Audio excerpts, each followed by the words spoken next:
हर हर महादेव।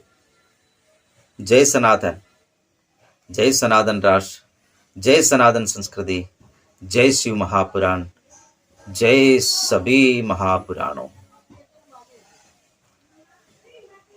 महादेव की कृपा आप सभी लोगों के ऊपर सदा बना रहे, ये हमारा प्रार्थना है।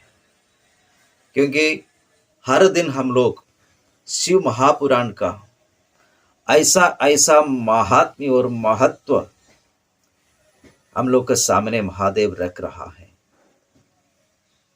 आज तक हम लोग जिसके लिए ढूंढता था, क्या है एक एक मंत्र, कैसा उसको जपना है, जपेगा तो हमको क्या क्या मिलेगा, कैसा जपना चाहिए, कितना जपना चाहिए, उसी से हमको कहाँ तक पहुंच सकता है।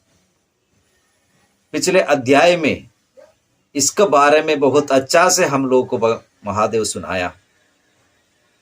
इसी से हम लोगों को मालूम पड़ेगा, जो व्यक्ति लोग ये शिव महापुराण सुन रहा है, सभी को ये तो मालूम पड़ गया होगा, यदि हम साधना करें, सही गुरु के हाथ से दीक्षा लेकर वो मंत्र को सिद्ध करें, हम सबको कर सकता है। हम किसी को पीछे नहीं पड़ने की जरूरत है। सिर्फ महादेव का सच्चा प्रेम और भक्ति कर लीजिए, और महादेव जो रास्ता दिखा रहा है, वो रास्ते में चलने के लिए हम अपने मन को तैयार कर लीजिए। तब देख लीजिए, सभी तकलीफ का दूर करने के लिए महादेव पूर्ण रूप में शिव महापुराण में सब कुछ रखा है। सिर्फ उसको सुनना है, नहीं तो पढ़ना है और अपनाना है। आज दुनिया में सबसे बड़ा दिक्कत यह है, हम लोग तो महापुराण नहीं है तो महाभागवत से लेके सब कुछ सुनता है, लेकिन हम अपनाता नहीं है। हम सुन के हा हा हा हा हा वाह वाह इतना में हम रह जाता है। लेकिन हम आप लोग से विनती कर रहे हैं, शिव महापुराण ऐसा सुन की एक कान से सुना और दूसरा कान से निकालना, ये कार्य मत कर ले। आप लोग इसको अपना लीजिए, जैसा जैसा बोला वैसा वैसा करना शुरू कर लीजिए, तो आप खुद शिवलोक का प्राप्ति और सभी तकलीफ को दूर करके ये पुरुषार्थ को पूर्ण रूप में सक्षम बना सकता है।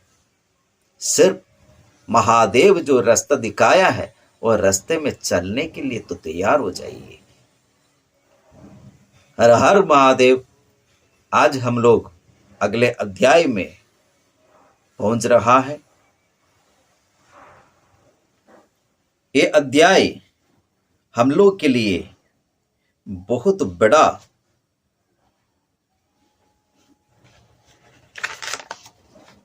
कुछ रखा है। हम इसको सही तरीके से सुने और सही तरीके से हम लोग इसको अपना लीजिए, तो हमको सब कुछ महादेव इसी में रखा है।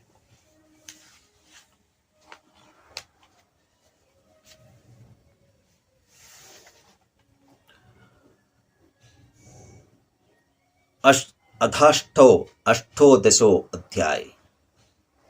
अतः अष्टोदशो अध्याय हम लोग आज सुन रहा है।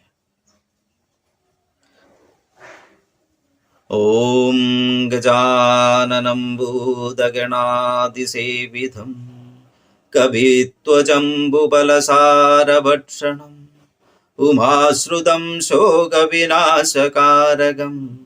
नमामि विघ्नेश्वरपादपङ्कजम्। ओम गंगणपतये नमो नमः।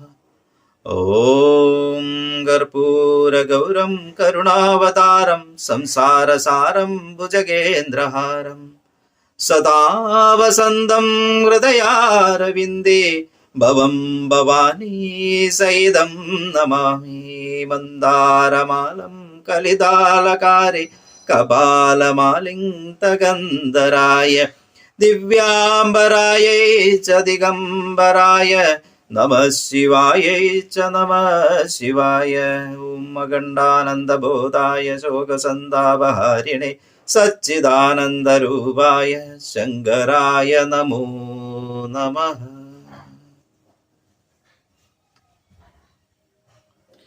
ऋषियों ने कहा, सभी विषयों को जानने वाले सूत जी, आप बंधन और मोक्ष के स्वरूप का वर्णन कीजिए।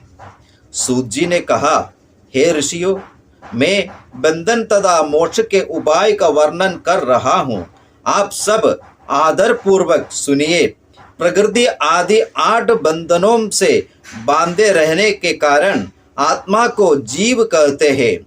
इन्हीं बंधनों से छूटे हुए मनुष्य को मुक्त कहते हैं।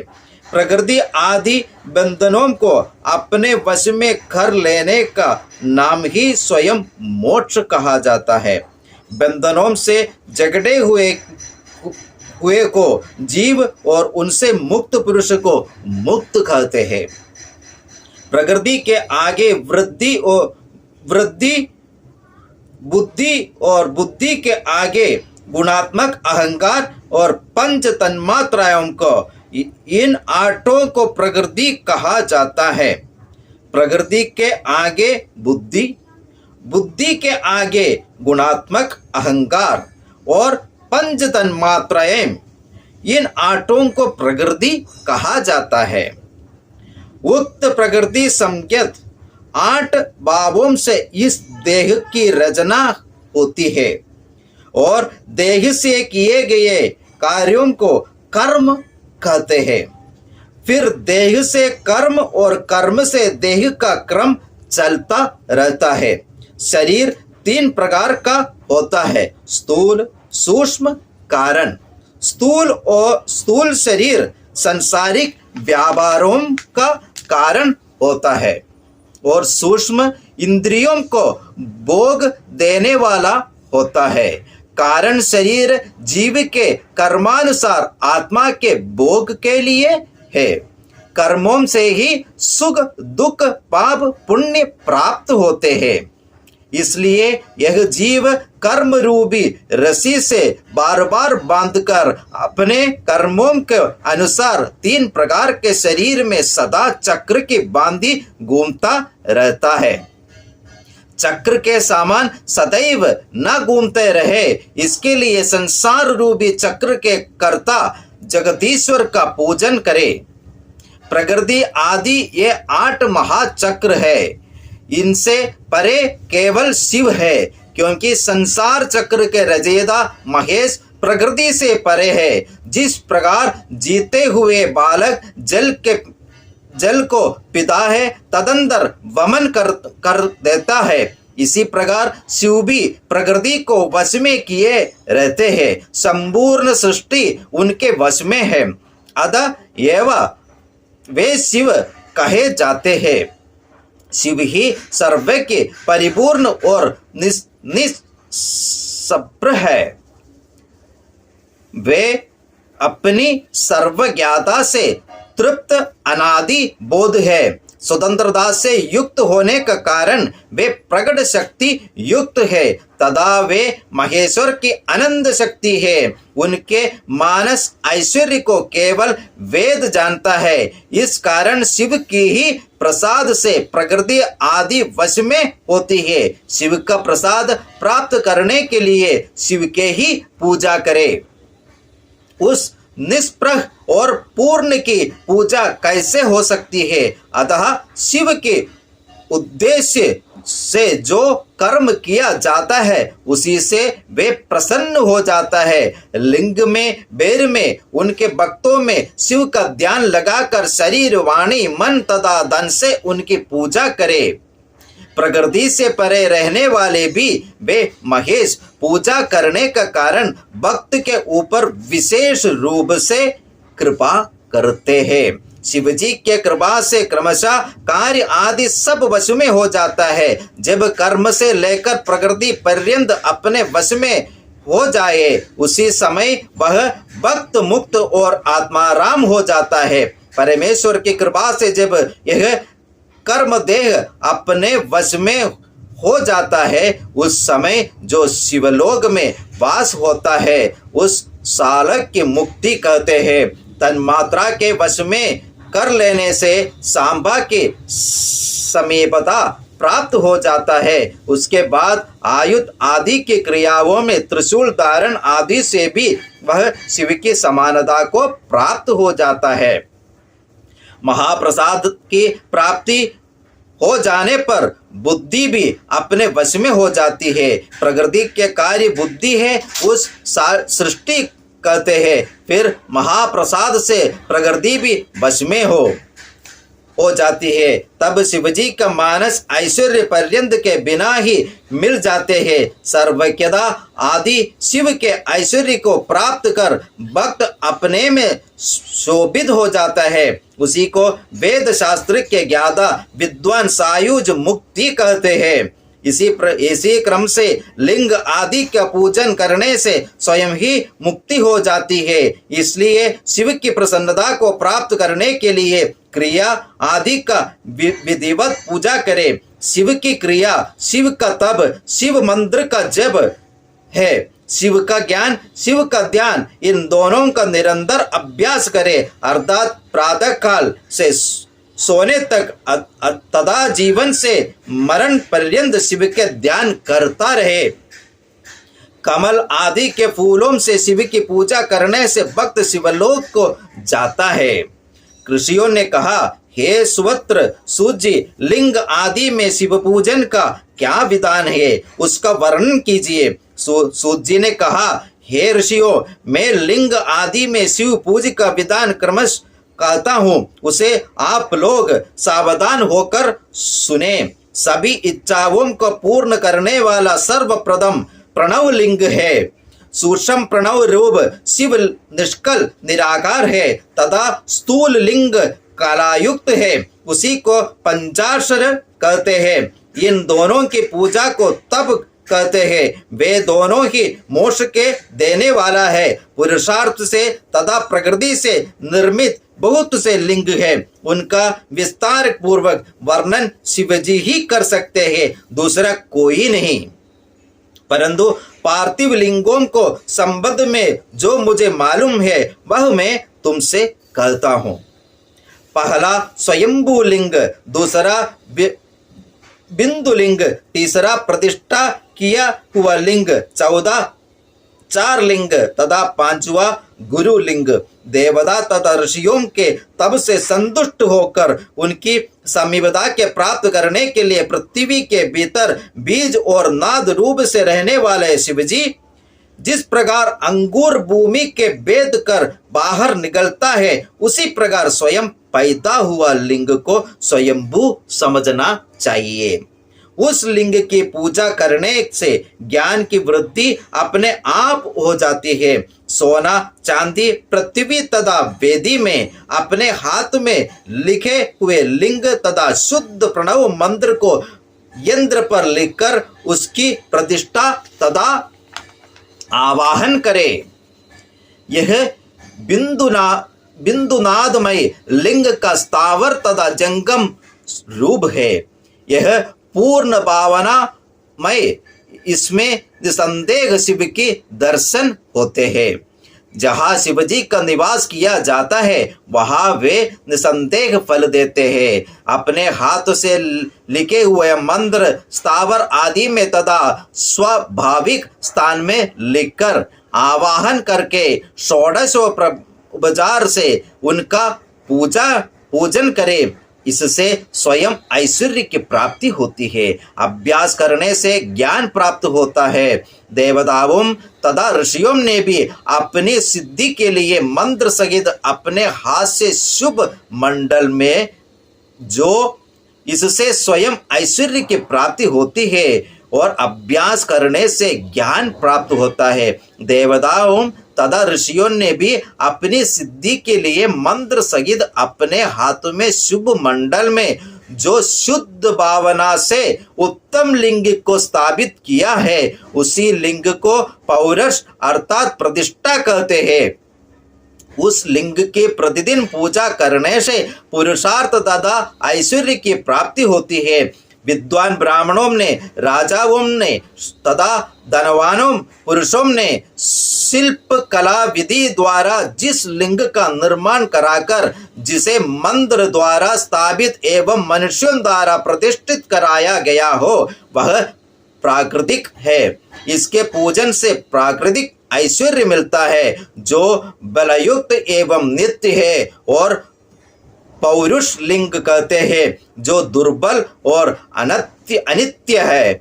इसे प्राकृतिक लिंग कहते हैं। लिंग नाभि जीभ नासिक का अलग भाग शिखा के क्रम से कमर से लेकर हृदय तथा मुख इन तीनों स्थानों को आध्यात्मिक चरलिंग की कल्पना करनी चाहिए। पर्वत में पौरुष लिंग और पृथ्वी में प्राकृतिक लिंग, वृक्ष आदि में पौरुष लिंग और गुल्लम आदि में प्राकृतिक लिंग की भावना करनी चाहिए। स्वाटी आदि निर्मित लिंग को प्राकृतिक शाली तथा गोधूम द्वारा निर्मित लिंग को पौरुष समझना चाहिए। पुरुष लिंग से ऐश्वर्य और अणिमा आदि अष्ट सिद्धियों मिलती है। आस्तिक का कथन है कि प्राकृतिक लिंग की उपासना करने से अच्छी स्त्री तथा धन आदि की प्राप्ति होती है। चर लिंग में रसलिंग को प्रथम कहा गया है। रसलिंग की उपासना से ब्राह्मणों के सभी मनोरथ पूर्ण होते हैं। बाण लिंग क्षत्रियों को महाराज पद प्रदान करता है। स्वर्ण लिंग वैश्यों को महाधन का स्वामी बनाता है। शिला निर्मित लिंग शूद्रों को भी शुद्ध कर देने वाला है। स्फटिक लिंग, बाण लिंग सबकी मनोकामनाओं को पूर्ण करता है। जो लिंग जिस वर्ण के लिए कहा गया है यदि वह सुलभ ना हो तो दूसरे लिंग के भी पूजा की जा सकती है। सातवां, स्त्रियों के लिए पार्थिव लिंग का विशेष महत्व है। सांसारिक भोगों से प्रवृत्त विधवा स्त्रियों के लिए स्फटिक लिंग की उपासना कही गई है। सांसारिक भोगों से निवृत्त विधवा स्त्रियों के लिए रसलिंग उत्तम होता है। हे मुनिवरों, बचपन, जवानी तथा बुढ़ापे में शुद्ध स्फटिक लिंग स्त्रियों की सभी इच्छाओं की पूर्ति करता है। सुख भोग की इच्छा रखने वाले स्त्रियों के लिए पीठ पूजा हितकर होती है। गुरु द्वारा प्रेरित भक्त को सभी प्रकार की पूजा करनी चाहिए। अभिषेक के अंत में शाली अन्न से निर्मित नैवेद्य चढ़ाना चाहिए। पूजा की समाप्ति होने पर लिंग के पात्र में बंद करके अलग घर में रख दे। पूजा से निवृत्त ब्राह्मणों को भोजन कराना चाहिए। जो संसार में निवृत्त हो चुके उनके लिए सूक्ष्म लिंग की पूजा का विधान है। विभूति से उसकी पूजा करके विभूति ही उसे अर्पण करे। पूजा करके उस लिंग को सदा सिर पर धारण करे। विभूति 3 प्रकार की होती है। लोग वेद तथा शिवाग्नि से उत्पन्न लौकिक आग के भस्म पात्रों के शुद्धि के लिए ले मिट्टी, लकड़ी, लोहा, दानी, तिल आदि द्रव्यों, वस्त्रों तथा वासी वस्तुओं को शुद्धि लौकिक अग्नि से होती है। कुत्ता आदि से दूषित वस्तु की शुद्धि भी भस्म से हो जाती है। इसका प्रयोग जल के साथ अथवा बिना जल के भी किया जाता है। गार्हपत्य अग्नि के भस्म को वेदाग्नि भस्म कहते हैं। इसका संग्रह कर्म के अंत में करे। मंत्र और क्रिया से उत्पन्न कर्माग्नि ही भस्म रूप वाली होती है। उस भस्म को धारण करने से कर्मों का प्रभाव अपने में आ जाते हैं। वैदिक अघोर मंत्र से बेल की लकड़ी जलाए इसी के नाम शिवाग्नि है। इसी से शिवाग्नि भस्म होती है। कपिला गाय के अथवा किसी गाय के गोबर से शमी, पीपल, पलाश, बरगद, लतास तथा बेल इन्हें शिवाग्नि में जलाने से उत्पन्न भस्म शुद्ध होती है। अथवा शिव मंत्र का उच्चारण करके दरबाग्नि में लकड़ी को जलाकर उसे छानकर नए गड्ढे में ढक दे। कांदी के लिए यह भस्म धारण करनी चाहिए। इससे मानव मान्य एवं पूज्य हो जाता है। शिवजी ने पहले भस्म शब्द का अर्थ इस प्रकार किया था, जैसे राजा अपनी प्रजा से सारारूप कर का ग्रहण करता है, जैसे मनुष्य ध्यान आदि के जलाकर उसका सारा ग्रहण करता है। जिस प्रकार जठराग्नि विविध प्रकार के अनेक भक्ष्य पदार्थों को जलाकर उनमें से सार अंश को लेकर शरीर की पुष्टि करती है, इसी प्रकार संपूर्ण सृष्टि रूप प्रपंच को करने वाला वह परमेश्वर शिव अपने अधीनस्थ प्रपंच को जलाकर उससे सार को ग्रहण कर उस प्रपंच को सारभूत भस्म को अपने शरीर में लगा लेते हैं। इसी विभूति को लगाने के बहाने से वे संपूर्ण जगत के सार को धारण करते हैं। अपने रत्न को उन्होंने अपने शरीर में भस्म रूप से धारण किया है। आकाश के सार से केश और वायु के सार से मुख, अग्नि के सार से हृदय, जल के सार से कड़ी, पृथ्वी के सार से जानु, इसी प्रकार उनके सभी अंग है। ब्रह्मा, विष्णु और रुद्र का सार त्रिपुंड है तथा तिलक रूप से ललाट के अंत में महेश्वर है। जिस प्रकार संसार की वृद्धि से इसे सर्व समर्थ माना जाता है, इसलिए संपूर्ण सृष्टि को शिवजी ने अपने वश में कर लिया है। इसलिए इस वश में करने वाला दूसरा कोई नहीं है, केवल शिव ही है। जिस प्रकार सभी मृगों का हिंसक केवल सिंह है, इसे मारने वाला कोई नहीं है, इसी से यह सिंह कहा जाता है। नित्य सुख ही आनंद स्वरूप पुरुष है, वह शक्ति तथा अमृत स्वरूप है। इन तीनों को मिला देने से शिव शब्द बन जाता है। इस प्रकार अपने आत्मा के शिव रूप से पूजा करे। शिव पूजन करने से पहले भस्म लगाए, त्रिपुंड धारण करे। पूजा काल में जल सहित भस्म को ले, केवल आत्मा की शुद्धि के लिए जल रहित ले। दिन में या रात में नर हो या नारी पूजा के लिए जल मिश्रित भस्म को लेकर त्रिपुंड के रूप में धारण करे। त्रिपुंड धारण करके जो शिव की पूजा करता है, उसी से संपूर्ण शिव पूजा के फल प्राप्त होता है। शिव मंत्र से भस्म धारण करने वाला उत्तम आश्रम वाला होता है। शिव में ही तल्लीन रहने वाला शिवगामी कहा जाता है। जिसकी भक्ति शिव व्रत में है, उसे ना अशोच ना सूतक लगता है। ललाट में सफेद भस्म और मिट्टी का तिलक धारण करे, अपने या गुरु के हाथ से तिलक धारण करे, वह शिव भक्त का लक्षण है। जो गुणों को शिष्यों में आरोपण कर देता है, उसे गुरु कहते हैं। यही गुरु शब्द का विग्रह है, जो स्वयं विकार रहित होकर शिष्य के रजस गुणों को दूर करता है। वह गुणातीत परमशिव गुरु स्वरूप है। अथवा जो गुरु विश्वस्त एवं योग शिष्यों के तीनों गुणों को हटाकर शिव का साक्षात ज्ञान कर देता है, वही गुरु कहने योग्य होता है। अतः ये वह गुरु का शरीर ही गुरुलिंग है। उनकी पूजा करने से गुरु सेवा का फल प्राप्त होता है।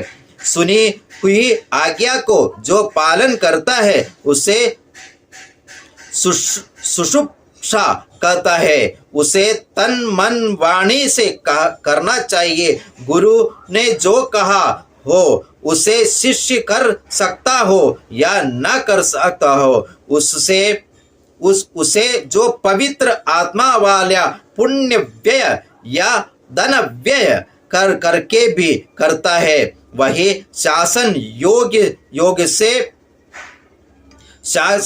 योग्य होने का कारण शिष्य कहा जाता है। योग शिष्य शरीर आदि के उपयोगी वस्तु को गुरु को समर्पित कर, भोजन की सामग्री भी गुरु को अर्पित कर, गुरु का आज्ञा प्रकार तब स्वयं भोजन करे। शिष्यत्व की योग्य होने से शिष्य सदा पुत्र कहा जाता है, क्योंकि जीव रूपी लिंग से मंत्र रूपी वीर को कांड रूपी योनि में डाला जाता है। यह मंत्र पुत्र के रूप में उत्पन्न होता है। अतः इसे सदैव गुरु रूपी पिता की पूजा करनी चाहिए। उत्पन्न करने वाला पिता पुत्र को संसार में ले आता है। ज्ञान दादा पिता रूपी गुरु उसे संसार से तार देता है। इस प्रकार दोनों को अंदर जानकर गुरु रूपी पिता का पूजन करे। अपने द्वार कमाए हुआ धन से गुरु के शरीर की सेवा करे, क्योंकि गुरु का शरीर चरण से लेकर चोटी तक शिव स्वरूप होता है। धन रूपी गड़ौ आदि से, चरण दबाने आदि से, स्नान अभिषेक नैवेद्य भोजन आदि से उनकी पूजा करे। गुरु पूजा ही भगवान शिव की पूजा है। गुरु की सेवा से बचे हुए सभी पदार्थ आत्मा की शुद्धि करते हैं। जल अन्न आदि से बने हुए गुरु पूजा से बचे हुए पदार्थ शिव के जूठन के समान होते हैं। अतः हे ब्राह्मणों, हे ऋषिवर्यों, उन्हें शिष्य तथा शिव भक्त अवश्य सेवन करे। जो दिव्य गुरु के आज्ञा के बिना शिष्य ग्रहण करता है, वह सब चोरी गई वस्तु के समान है। विशेषज्ञ गुरु को ही यत्न पूर्वक गुरु बनाना चाहिए। अज्ञान को दूर करने ही गुरु का कर्तव्य है। यह कार्य विशेष गुरु ही कर सकता है।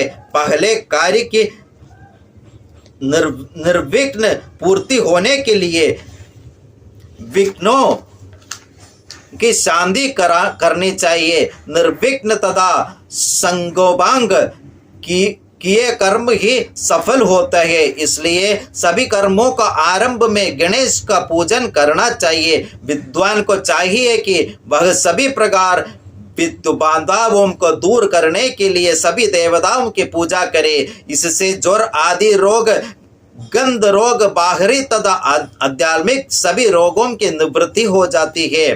पिशाच, सियार, दिमकों पैदा होना तथा सहसा गोदा, छिपकली आदि का गिरना, घर में कछुआ, सांप, दुष्ट स्त्री को दिखलाई देने पर, ऋष, बालू, स्त्री एवं गाय का प्रसव होते हुए देखने पर भी आगे होने वाला दुख जाना जाता है। इसलिए बौद्धिक पाप कहे जाते हैं। अपवित्र वस्तु, वज्रपात तथा महामारी, मृत्युकारक ज्वर, हैज, गोमारी, गुरहा, मसूरिका, जन्म नक्षत्र पर दुष्ट ग्रहों का प्रभाव, संक्रांति तथा अन्य ग्रहों का अपनी राशि पर प्रभाव होना, दुस्वप्न का देखना आदि ये आदि दैविक प्रकोप कहे गया है। मुर्दा, चंडाल तथा पतितों का स्पर्श करके घर में प्रवेश करने पर इस प्रकार के आने वाला दुख के सूचक अरिष्ट में बुद्धिमान को चाहिए कि वह उन दोषों की शांति के लिए यज्ञ करे। देव मंदिर, गौशाला, यज्ञशाला, घर का आंगन अथवा प्रदेश मात्र ऊंची 2 हाथ चौकोर वेदी बनाकर उसे सुशोभित करे। एक बार मात्र 100 शेर जो रखकर उन्हें फैलाए। उसके बीच में कमल पुष्प का रंगोलियों से चिन्ह बनाए और चारों दिशाओं में भी बनाए। धागे से गधा को लपेटकर गूगल से दूब देकर उसे खड़े के बीच में रखे। ऐसे ही 4 गधों को 8 कोनों में भी रखे। नाल सहित आम के पत्तों को उन 8 गधों में मंत्र पढ़ते हुए पंचद्रव्य लवंग ककोल अगर जायफल कपूर के साथ डाले और उस कड़े में नीलम आदि 9 रत्नों को भी क्रमश डाले। इसके लिए कर्मकांड के जानने वाला सबनिक ब्राह्मण का वरण करे। उस गड़े में विष्णु तथा इंद्र आदि का सुवर्ण प्रतिमा डाले। बीच में रखे हुए कुंभ को ऊपर पूर्ण पात्र रखकर उसमें विष्णु का आवाहन कर उनकी पूजा करे। पूर्व आदि दिशाओं में उन देवताओं का मंत्र से इंद्र आदि क्रमेश पूजन करे अथवा उनके चतुर्थंद नाम के साथ नाम जोड़कर क्रमेश पूजा करे। आवाहन आदि सभी पूजन आचार्य से करना चाहिए। स्वयं भी उन मंत्रों का आचार्य या ऋदिक के साथ 100 बार जपे। हे विद्वानों, जब के समाप्ति हो जाने पर कुंभ के पश्चिम भाग में उसमें करोड़ लाख हजार अथवा 108 घी की आहुति दे। एक दिन 9 दिन अथवा सामूहिक रूप से देश काल के अनुसार यथोचित होम करे। चांदी के लिए शमी के होम तथा आजीविका के लिए पलाश के होम करे। समिधा अन्न एवं घी इनका हवन नाम मंत्रों से करे। जिस द्रव्य से यज्ञ प्रारंभ किया हो अंत तक उसी के हवन करे। पुण्यावाजन कराकर अतः अंत में कलश के जलों में प्रोक्षण अभिषेक करे। अंत में आहुतियों की संख्या के अनुसार ब्राह्मणों को भोजन कराए। आचार्य और ऋषियों को हविष्य अन्न को भोजन कराए। होम के अंत में सूर्य आदि ग्रहों का पूजन करके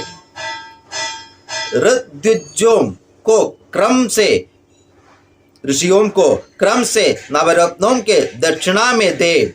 उसके बाद 10 दान तथा भूमि दान करे। ये दान यज्ञोपवीत हुए बटुओं, गृहस्थियों तथा तपोवन में रहने वालों को, पहले कन्याओं को, सौभाग्यवती स्त्रियों को, तदंतर विधवा स्त्रियों को दे। पूजन आदि में चढ़ाई संपूर्ण सामग्री आचार्य को दे। उत्पात तथा महामारी आदि दुखों के स्वामी यमराज है, अतः इन्हें प्रसन्न करने के लिए काल प्रतिमा का दान करे। 100 निष्क अथवा 10 निष्क की काल की पुरुषाकार मूर्ति बनाए। उसके हाथ में 5 तथा अंगुशे दे। उस काल में प्रतिमा का दान दक्षिणा के साथ ब्राह्मणों को दे। फिर पूर्ण आयु के प्राप्ति के लिए तिल दान करे। फिर कासे के पात्र में घी रखकर उसमें अपना मुख देकर रोग शांति के लिए उसका भी दान करे। वो संपन्न व्यक्ति 1000 ब्राह्मणों को और गरीब आदमी 100 ब्राह्मणों को भोजन कराए। दरिद्र व्यक्ति धन के अभाव में जितना हो सके उतना ब्राह्मण को भोजन करे। भूत प्रेतों के शांति के लिए भैरव का पूजा करे। अंत में शिवजी का महाअभिषेक करके उन्हें नैवेद्य अर्पण करे। आज का अध्याय बहुत बड़ा है, समय बहुत आगे बढ़ रहा है, इसके लिए आज का अध्याय अभी इधर हम रुक रहा है। कल इधर से शुरुआत करेगा। सभी को फिर एक बार हर हर महादेव। सभी के यह विनती है, अभी जो शिव महापुराण आगे बढ़ रहा है, ये आप लोगों का कृपा से, आप लोगों का प्रेम से, आप लोगों का भक्ति से एक दूसरे तक पहुंचाने के लिए कोशिश कर लीजिए, क्योंकि ये शिव महापुराण किस किस के पास पहुंच रहा है उनको सभी प्रकार का दोष को निवारण ये शिव महापुराण में लिखा है। इसके लिए सभी लोग अलग अलग जगह में अलग अलग तरीक़े से अपनाया हुआ कुछ कुछ कर्म कर रहा है, लेकिन सही कर्म कैसा करना है, हम खुद कैसा करना है, कैसा करवाना है, ये सब शिव महापुराण में महादेव आप लोग के सामने रखा है। इसके लिए सभी लोग को फिर एक बार ये विनती कर रहा है, जितना हो सके ये शिव महापुराण दूसरे तक पहुंचाने के लिए भी कोशिश आप लोग कर लीजिए। आज इधर हम ये शिव महापुराण का ये अध्याय पूरा नहीं हो पाया, लेकिन इधर रुक रहा है। कल हम लोग इधर से शुरुआत कर लेगा। हर हर महादेव, हर हर महादेव, जय जय सनातन।